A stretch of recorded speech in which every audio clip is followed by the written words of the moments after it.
Yeah.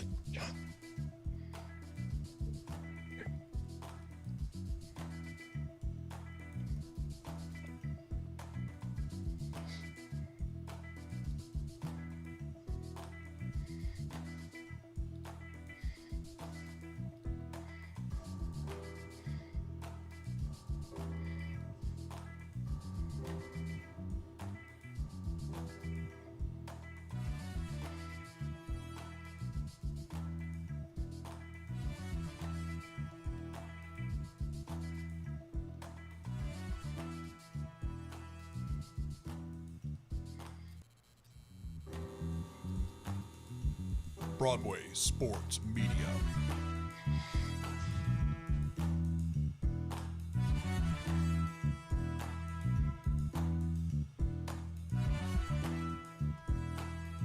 Welcome to Sunday Night Roundtable, brought to you by Broadway Sports Media. Of course, this is an emergency edition. It's not actually Sunday night, unless you are on DMT, and then I don't really know what to tell you. Of course, the only reason why we're broadcasting tonight is to bring you the wonderful emergency news that you all have been waiting for all season, that Trevor Siemian has been cut. I'm sorry, that's not actually it. We have been waiting, like yourself and everyone else who has tuned in, that Clowney is a Titan. He is a Titan, at least from what we can tell of everything going around on Twitter and on the socials, that he has signed. I am going to kind of walk through a timeline of the craziness that has gone on for, well, about 24 hours now.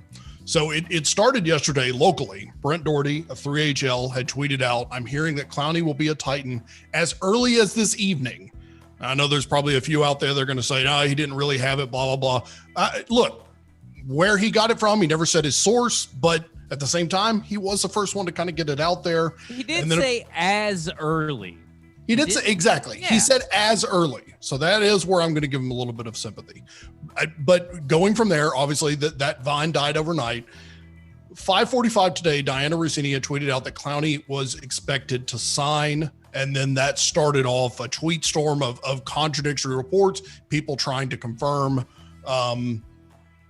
And then Josina Anderson had tweeted out at 6:19 that Jadeveon Clowney just told me, so she's saying just told me personally, that he has still not made a decision. Teams are calling. In the middle of this, Paul Kaharski of paulkaharski.com, Midday 180, was tweeting that it is happening. It is confirmed. He followed that up at 6:07 by saying he's not signed yet, but he is coming to Nashville. Diana Rossini then tweeted again at 7:15 saying that Clowney has told the Titans that he's coming. From there, the dam broke and everyone started running with it. I will say and preface this, the Titans have not confirmed this yet, but if they can't confirm it by now, this would be the con of the century. Not going to go down that path. Yep. Jadeveon Clowney is going to be a Titan. And I'm going to start with Zach. What the hell are you thinking? Well, I'm thinking I really don't appreciate this guy that said that I look like Jonathan Hodgman in the in the fucking chat. Don't really appreciate that, bud. As Dynamo Supremo or whatever his name is. Anyway, what a roller coaster of a 24-hour ride. I mean, first off, it's been 6 months. Never wavered. Always said, Clowney is a Titan. At Football and Other Efforts, you can go to any podcast you want to go to. You could drop down to, a year ago almost. He's always going to be a Titan. Always said he was. You see the clowns behind me. They're having a good time. I'm having a good time. And here's what I'm going to say. At this point in time, I think that everybody can feel good that no matter what happens in the next, while we're asleep, because it's going to happen. If anything big is going to happen, it's going to happen while we're asleep. Anything that big is going to happen, just go to bed and just dream of sacks and dream of quarterback pressures and dream of quarterback hits. Because when you wake up tomorrow, Clowney is still going to be a Titan, just like he always has been since March. Graver. Yes, he's got clowns in his background. I don't know where you go from there. Guys. I think that just means he is down to clown. He has been taken to Clown Town. Speaking of Clown Town, we got a promo on BroadwaySportsMedia.com. BTC. If you go to BroadwaySportsMedia.com and try to register for an all-access pass, you can use the code ClownTown to get 30% off. And Reed, we got a couple premium articles up already, but with film breakdown of what Clowney brings to the Titans. So check that out. And with film, right? Because Both? that's what differentiates us. Right. Both articles have Did I say film. that right? You did. Yeah. Just No, what I'm saying. I will. I mean, like everybody else can write an article. Anybody can write an article. Only a few people can actually break down film. Someone in chat wants to know, how does this affect Vic Beasley? What the hell would that affect? Well, it affects him in a. Go ahead, John. Yeah, so when you look at what Vic Beasley's going to do, he's that guy that's exclusively an edge rusher. We've been talking all offseason about how he's going to be a guy in this manufactured pressure that they're going to dial up on defense, regardless of who's calling the defensive play calling. Bringing in Jadeveon Clowney, who can line up all over your front seven. They can put him at the edge position. They can put him anywhere from the 5 technique to the 3 technique. This really gives them those options to really play games, which is what they've always wanted to do, to really be able to design those pressures, that whereas they're not a team that just, puts in a 4-3 and says, go beat your guy. So bringing in Clowney should only improve what Vic Beasley's able to do off the edge. So I think this is the final missing piece that they really needed to be that real stout defense that they wanted.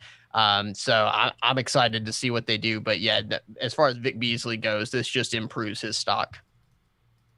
So to kind of broaden that a little bit, I want to get Ryan in on this as well. What does it do to the overall defense as a whole? How does this improve the Titans defense? I know it sounds like a silly question to ask, but again, we've been waiting for this signing for 6 months. I think, we need to refresh. Well, this is a signing that not only improves the Titans defense from just bringing in a good player, but just scheme wise and what you're able to allow the other people to do. And you take the pressure off. Now you're looking at not only having maybe 1 or 2 pressure people or people that can bring that pressure. You now bring someone in who can have 3 to 4 and free up other people. Plus, he's going to command so much attention from offenses that's going to allow the people to work, and they can't just focus just on the edges or just 1-to-1. They're going to have to double him at times. I mean, he had such a high double team rate last year, and he's a really good force on the inside and on the outside from the way he uses his power, his agility. He's a freak athlete. Now, he's not your bendy type speed rusher, but he is just a physical freak, and he does so much more for you. Just not just the pass game, but what he's going to do when he affects the other team's run. He's an every down defensive lineman, and have someone that you can bring in. And then you have your specialist that what you can do is, say, in a scenario where you want to go all edge, bring in the edge specialist, bump him down inside, let him go on into your offensive lineman who maybe not have that experience dealing with that kind of stuff, and let him eat. That's just good for your entire defense. Frees up your linebackers too. So Ali in the chat, and then actually Lions kind of backs that up a little bit. Will we see Landry, Beasley, Clowney, Simmons on the field at the same time? Jimmy Morris even chimed in and said, on the first play, ? Yeah, I think that's definitely going to be a pretty threatening pass rush. And one underrated element, I mean, I don't know if it's that underrated even. Clowney gets talked about all the time for being a guy who absorbs double teams and doesn't get the sacks but frees up other rushers. I definitely think you'll see some of that. One of the things that I was concerned about when Jarrell Casey was shipped out was, who's going to be the guy that can crash hard on the stunts and crash into double teams and free up looping rushers to come around. And I think that's something Jarrell Casey was really good at. So is Clowney. So Clowney's a guy you can line up at the 3 tech and have him just bull into the guard next to him or the center going the other way and slant down hard like that, and have Jeffrey Simmons or Harold Landry or whoever loop around and get pressure that way. And that's going to be really effective. I see a lot of people asking questions about, like, are we going to get this kind of Clowney? Or are we going to get this kind of Vic? Are we all overthinking it? Like, I feel like fans are overthinking who we have on this roster. We have Harold Landry, up-and-coming rusher. We now supposedly, reportedly, have Jadeveon Clowney. And now we have Vic Beasley. I mean, don't you feel like that's like 3 big guys that are enough to change the entire makeup of this team? It is, but I will say, I think some of the apprehension you're getting, I think some of the questions you're getting is, this is a fan base that has been waiting for that monster offseason signing since this team arrived in Nashville. And so I think it's easy to turn right around and go with the trepidation of, we're really going to get the production out of him. This whole Vic Beasley thing has me freaked out. I think, to your point, yeah, I think fans need to just step back and relax and enjoy this, because while I think Clowney's ego did get in the way and get to the point where we are now almost T-minus 7 days to game day, and he's just now coming on board, which is not even official yet. At the same time, he usually does bring production, and he doesn't seem to be, a locker room problem or that type of thing. So I think fans need to step back, enjoy it. On paper, this is a monster lineup. It's production that's not always quantified in stats too. So that's the important thing to keep in mind. If anybody wants to bring up like last year, how he didn't have as many sacks. He went from, I think, average in somewhere 8-9 range to 3 last year, but he also had an uptick in forced fumbles in his first interception of his career, I believe, unless I've got that wrong. So he was producing other ways. He also went to a different team. Second, sorry. So, but he hadn't had one a little bit. But he also went to a team that might have used him a little different, had a different scheme in mind for him. So, I mean, you can't really look at that. He brings so much more to the table that. And as a fan base, it's kind of hard because I get caught up in this too, that we've kind of been battered around a little bit, especially in these high name free agents. Are they coming? Are they not? We've been scoring so many times that I don't blame anybody for thinking, oh, this isn't going to happen. And now even thinking that, well, until it's official, I'm not super excited. So trust me, I'm with you there. But everything's pointing positive. We're looking forward to see what this is going to look like. And in 7 days, I think it's going to make a huge difference for this team. This is going to be one of the top defenses in the NFL now. Well, you look at what Vrabel has talked about since the day he got here. He talked about being that versatile and front multiplicity defense. They're going to have guys that can play all over the front, whether it be on the line or in the linebacker cores. So Clowney's a guy that you can play all over. When you have a guy already with Rashaan Evans that you can bring in there and he can play. Yes, he's an inside linebacker, but he has experience playing off the edge. You see that even last year with Jarrell Casey, they were playing him playing standing up, coming off the edge from time to time. They like to play games, and obviously there's a huge question out there about what this defense is going to look like without Dean Pease, but adding this piece and the pieces that they have done throughout this offseason and how they're going to move forward, they're going to try and keep carrying on what they've already been doing. Clowney is just that chess piece that you can play him wherever you need to, and it fits exactly what they're trying to do. So whenever you just say, hey, he's a defensive end in a 4-3, or he's an edge defender in a 3-4, he's much more to this defense, in my opinion, than what he would be if you threw him into just a base 4-3 defense in maybe even Seattle.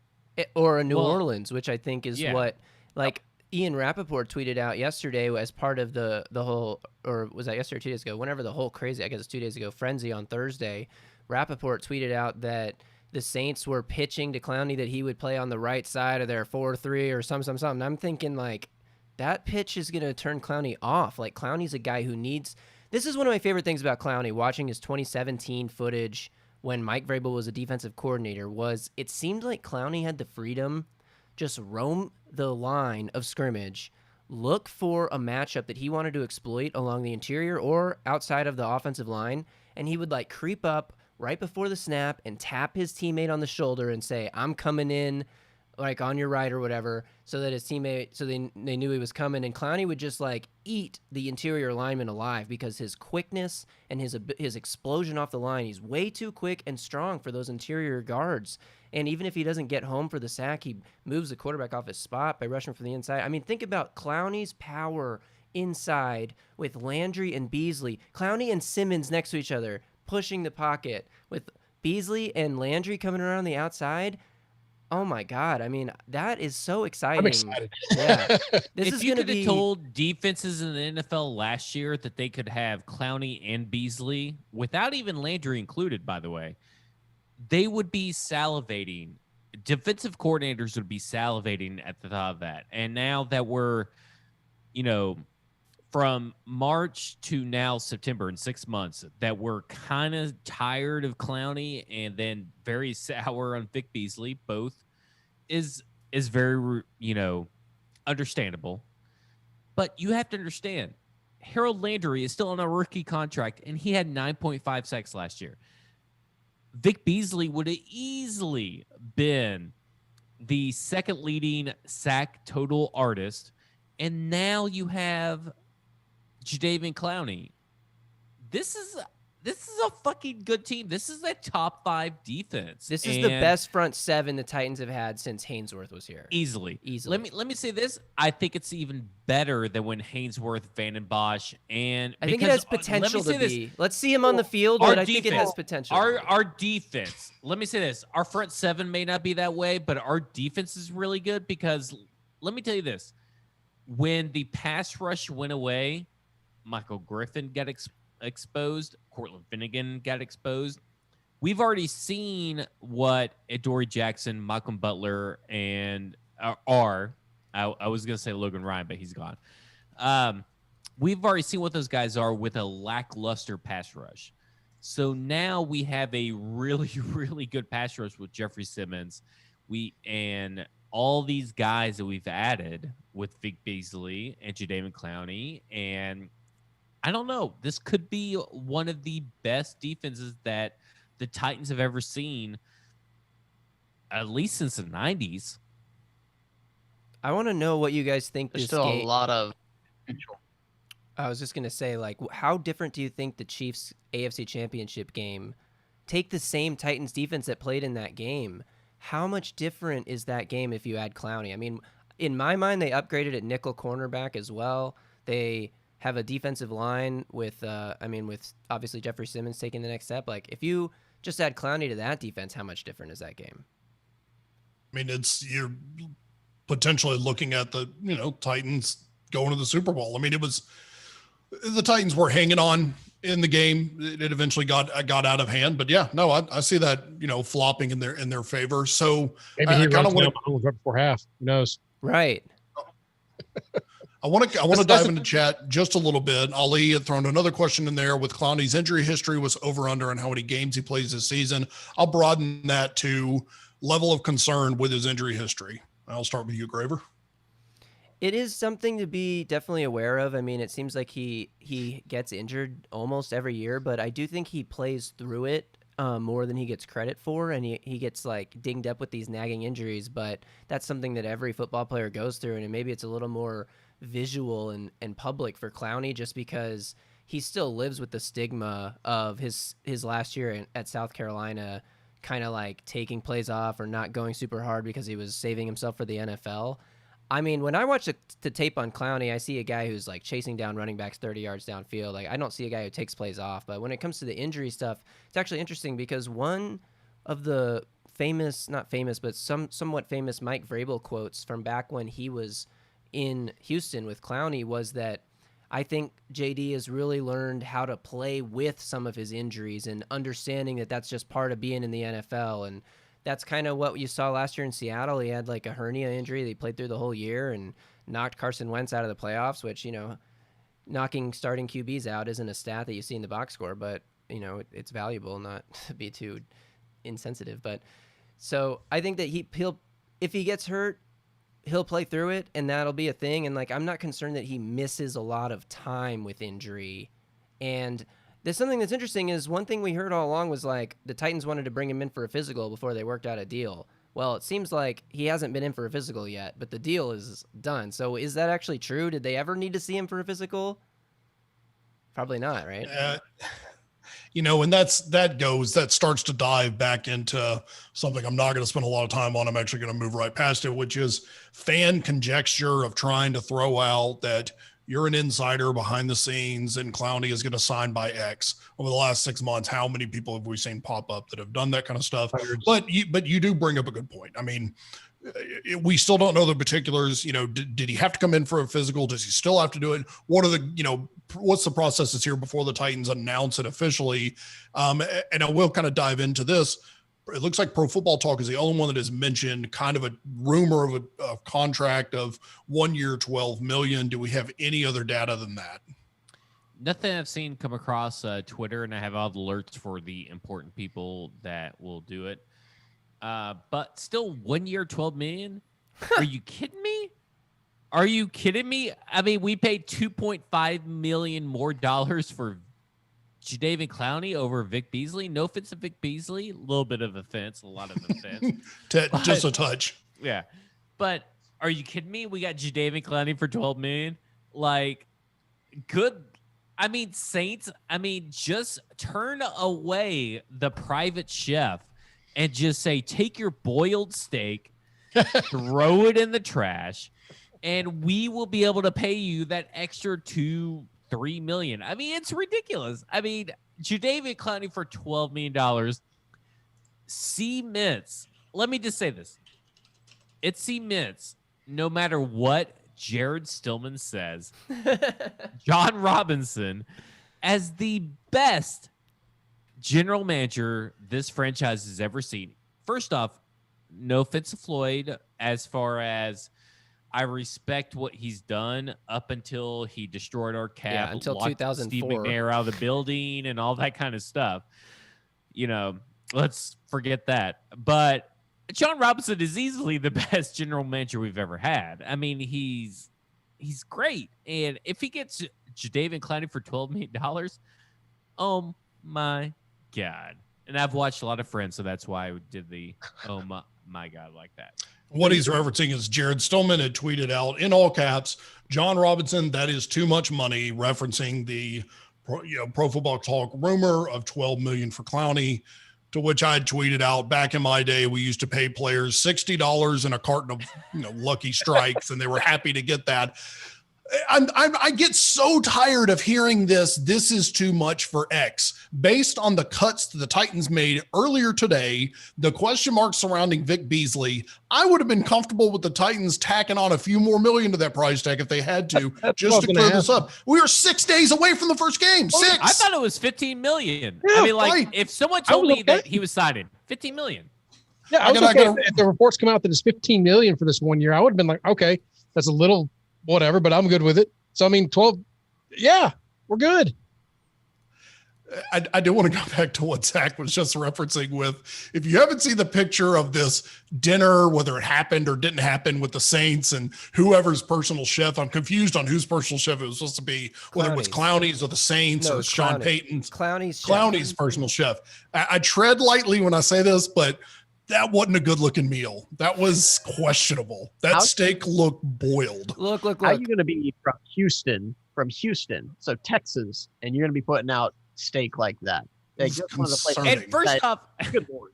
I went down this rabbit hole today, and I figured out, and I'm not going to tell anybody, but I figured out what Jadeveon Clowney lives. You know how easy that is to find? It really takes 1 minute of putting in, because his name and the city that her Instagram post was in. It's only $500,000 to live in that neighborhood. Like, are we really looking at this steak thinking that this is the NFL? Like, I don't know. I went off on a wild. It was a bad looking meal. You also kind of thrown out there that you were Google mapping people's mailbox numbers. That steak. Can I Zach just had say? an afternoon apparently. Can I just say? That steak's really got me triggered. Let me just say, I can't even talk about that steak. Food photography is not easy. They pay tabletop food specialists a lot of money to make food look really good. Enough. And usually the food you see in a if you TV buy commercial, Samsung, they have a little food thing. Usually the food you see in a TV commercial is not even the food that they're advertising. They use like butter instead of ice cream and all kinds of crazy stuff you wouldn't believe. So I'm going to give it a pass just because you don't really know the lighting in the picture. You're blaming lighting here? I did see the very gray, pale, strange-looking boiled steak. I did see it, but I'm just trying to play devil's advocate. I don't know. JG, let me ask you a question. If you were a cow and you were up in heaven and you saw that's why you got shot in the forehead for, how would you feel? Oh Lord. That's how cows get killed, right? Shot in the I don't want to forehead. think about that, all right? Let's look at what's going on in the chat. Yeah, let's shift. So Greenlaw brings up a good point, and I want to bring this up, is that even though we are 7 days away from the game, he's been around Vrabel before. He's learned some of the lingo. Maybe some of it's translated. Do we think that that's going to help him out coming in this late in the game to pick up, to be able to be effective in the game come Monday, maybe over someone like Beasley who's coming in for the first time this year, learning possibly new situations, new terminology? How do we feel about that? I mean, I guess we don't know what terminology they're using, but if it's the same, first of all, being in the front seven is easier than learning a secondary coverage schemes and all that stuff. So that's one thing that should help. And then this is presumably the same defense he was in with Vrabel in 2017, so it should be no problem. Right. So I want to go into the chat a little bit. I'll start with this one. Raven Smith had posted, "How about them Cowboys?" Listen, I'm gonna channel my Stephen A. Smith a little bit. I'm happy you're here, but we don't care. We don't care. I'm not here to talk about the Cowboys. Okay, we don't care.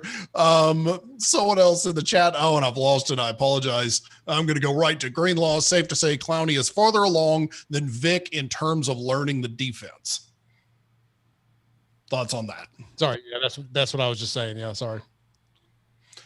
Someone else wants to talk about. He's saying that Vic is further along, or No, he's saying Clowney based on his familiarity with Vrabel. Look. Yeah, So I think that's a good thing. Yeah, that's what nah, I was here's the thing: when you look at somebody like Khalil Mack came in and had one of the greatest games that you've ever seen on 3 days of practice when he got traded to the Bears.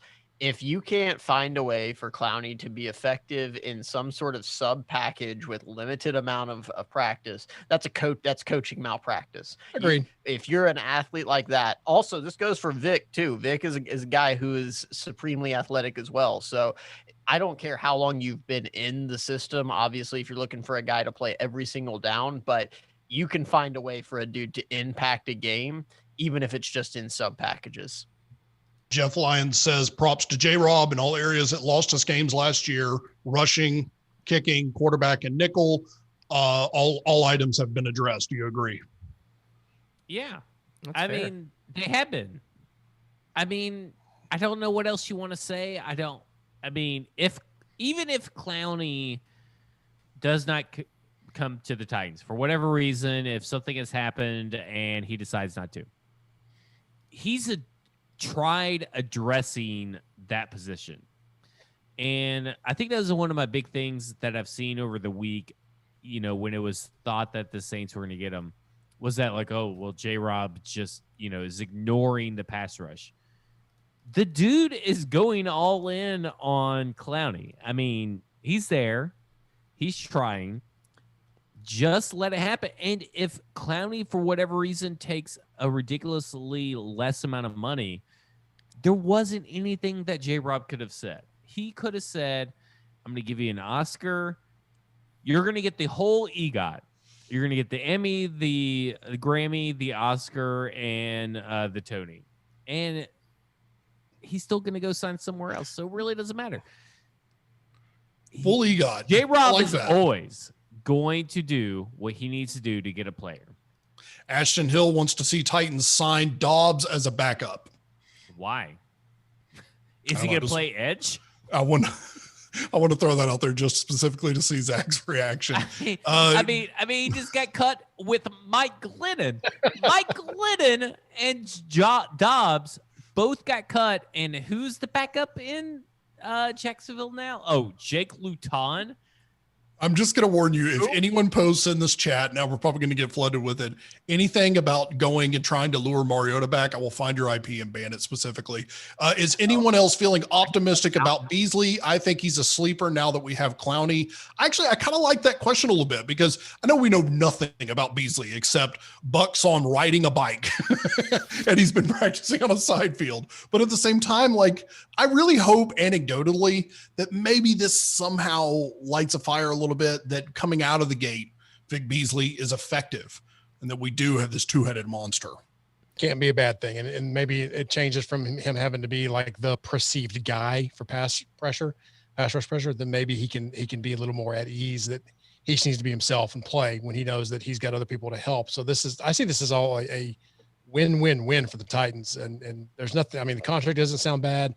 How he's going to be inserted in the defense is going to be a good thing. And then he's going to help out the coverage too. I mean, this just helps everybody. This brings this whole defense up, which already was arguably a top 10 defense, just brings them up another notch. And that's great for the Titans, especially when you're trying to repeat your performance last year and avoid backtracking at all. Look, it boils down to simply, when you look at an offensive coordinator and how you're scheming up during the week, who are you going to double team? You're going to double team Jeffrey Simmons? You're going to double team Clowney. You're going to double team Landry. You're going to focus on Vic Beasley. Vic Beasley doesn't have to be the superstar when there's so many people you have to go through to get down to Vic Beasley as being the person you have to solve for. So when you look at, does this help Vic Beasley? Absolutely it does, because the number of people you have to commit to stop your Landry, Simmons, your now Clowney, those are the ones. And it's also not just sleep on Daquan Jones. Daquan Jones is a player. He just eats bodies in there, and he's a big dude. He's been the unsung hero of this defense for a couple years now. So there's quite a few guys on this defense that are going to help Vic Beasley. And this is just another piece that adds to it. So I'm going to take just a moment here to kind of take a pause and let you know, again, this is Sunday night roundtable. It's not Sunday night. We're doing a special edition, Broadway Sports Media. We have a special going on at BroadwaySportsMedia.com. Justin, tell us what we got going on for new subscribers. Right. So right now, if you want to sign up for an all-access pass, which is normally $9.99 a month or $99 for a full year, right now, if you use discount code CLOWNTOWN at checkout, you get 30% off. That could be $7 a month or only $70 for the year. So that's up to you how you want to use that. Go ahead and check that out now. We got 2 premium articles already out now, one by Mike at Mike Miracles, one by Superhorn. So check those out because those are already up. Use that discount code, get your all access pass, and check it out. And look, that gets you access to articles. It gets you access to, what you're seeing now. We've also obviously got, you got to put up with me and Zach on Football and Other F Words. You've got, I'm sorry, Zach. Well, can I go off on a tangent real quick? Please. These fucking people that come in and say that, I only want Titans content. I don't care about Predators and I don't care about the Nashville Soccer Club. Like, that's additional free content that you're getting in your membership. If we were a Titans only podcast, you're still getting charged the same amount of money, bud. Like, this is what you need to pay for. And you know what? If you don't like hockey and you don't like soccer and you don't like, if we do something later on down the road for, the Grand Prix, you can still just subscribe at the same price, and you know what you get? All the Titans content that you would have wanted. Look at it as a bonus. Don't be so negative. Be a positive Paul, a positive Pam, Interesting way to put that. and just subscribe. Zach's dropping F-bombs, but he loves you. He's just a bit of a disappointed parent right now. I love some Look, people. we've also got other podcasts. We got the Flex. We have Coach's Corner. You got Sunday Night Roundtable, BroadwaySportsMedia.com. We love bringing this content to you. I'm going to go right back to the chat. Aubrey Calvin says, great time to be a Titans fan. Absolutely is. This is the free agency signing you've been waiting for 20 years now? So this is fantastic. It's good to see. Ramiro says, really hope Clowney plays edge and not outside linebacker. Oh, he plays all over. He's gonna. I mean that. There's no question in my mind he's gonna play all over. Jeff Lyons referenced, glad Will offered that 16-ounce latte. Do we think that was Icing on the cake. Was it Will Jeff Lyons Compton's? is not my father, by the way. Was it Will Compton's 16-ounce latte and his $75 bottle of whiskey that finally tipped off Clowney? Which, Will, we love you to death. I think we've had you on multiple podcasts now. $75 for whiskey it's not. You Isn't need it to go like a 2 little bit bottles higher. of good whiskey. Within like, 30 to seconds, me, people were saying, we're going to kick that up to $150, $200. Bingo. If you're going to like Pappy Van Winkle, Pappy minimum $150 a bottle, and then you're probably getting lucky if you find it at that point. So you're gonna have to step that up a little bit. But hey, you know what? If the latte did it after looking at that boiled steak last night, maybe that's exactly what Clowney was thinking. Is, I need some dairy. Let's get this out of my system. You could have given him a case of Natty Light and said, hey, just come to Nashville. And we got Natty Light, we got Keystone Light. Fuck it. Which one do you want? Quick random. It was not shot fired. Quick random question. Ali wants to know if Josh Rosen is a possible backup option for the boys. I'm actually going to let Zach handle this, and this is why. On our podcast, I went into a whole tangent about how Trevor Siemian was the kind of pro, quote unquote, that has NFL starting experience or game time experience that could have helped out, and then he gets cut.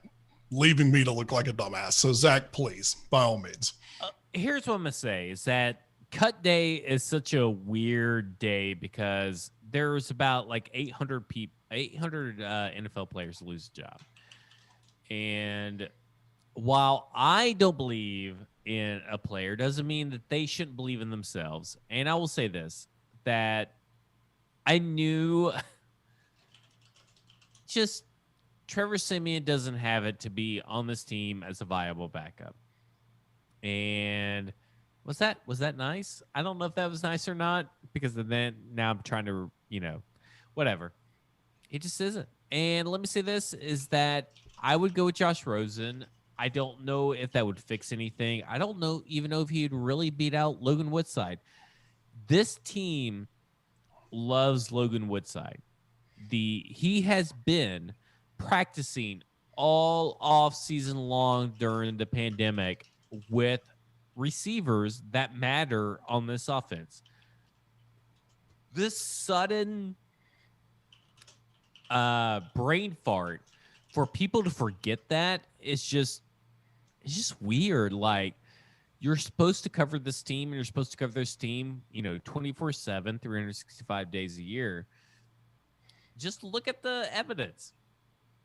Just saying. So I think a point that gets overlooked is that this is a weird year. I don't even know if this is a COVID rule or if this is a new CBA rule, but regardless, teams get 16 practice squad spots now instead of 10. Now, those new 6 spots can be used on NFL players with unlimited experience, which means if Siemian doesn't get scooped up by someone else, he could be put on the practice squad regardless of how much experience he has.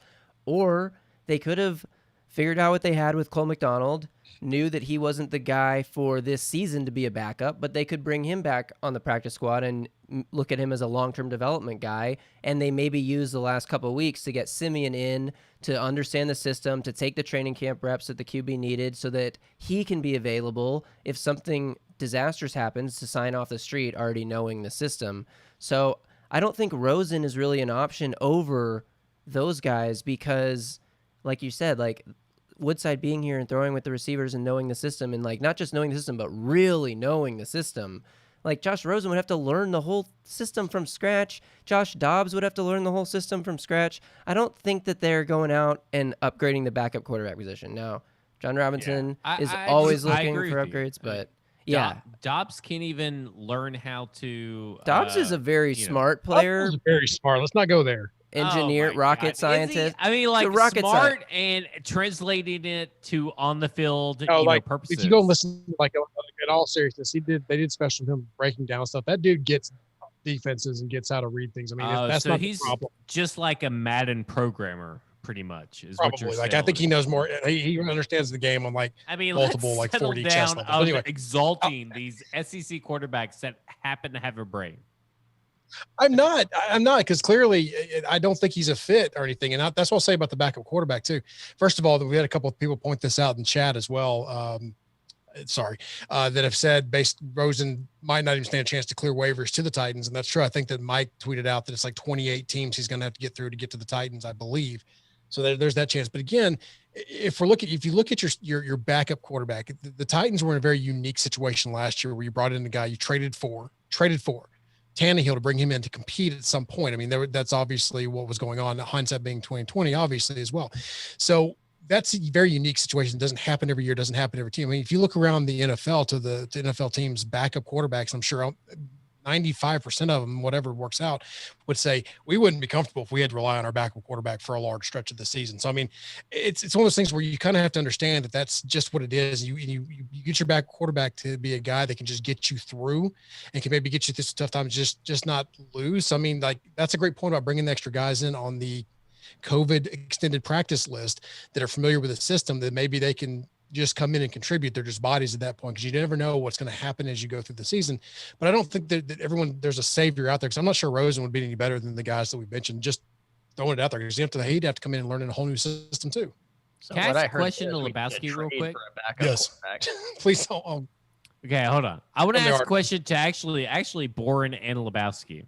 I think this is a good question for both of you guys. Mohamed Sanu, where do you guys land on Mohamed Sanu, 31-year-old wide receiver, being better than Corey Davis? No. Next question. Ridiculous take. Moving on. Yeah, I'm not even going to let Ryan. I'm not going to let Ryan answer that. I'm going to go back to the Cowboys reference. We don't care. We don't care. We're not here to care. Evan Harris in the chat says, who gets cut to add Clowney? This is not confirmed yet, but I did see a report that they want to move Dane Cruikshank to IR to start the season. If he is on IR after the deadline, if he's on the roster after the deadline, which he is right now, he can be moved to IR and then still return to play, which I think that got shortened to less than 8 weeks. It used to be 8 weeks. So that's the roster spot that will be You're correct for Clowney. All right, so Justin, I want to go back to. Go ahead.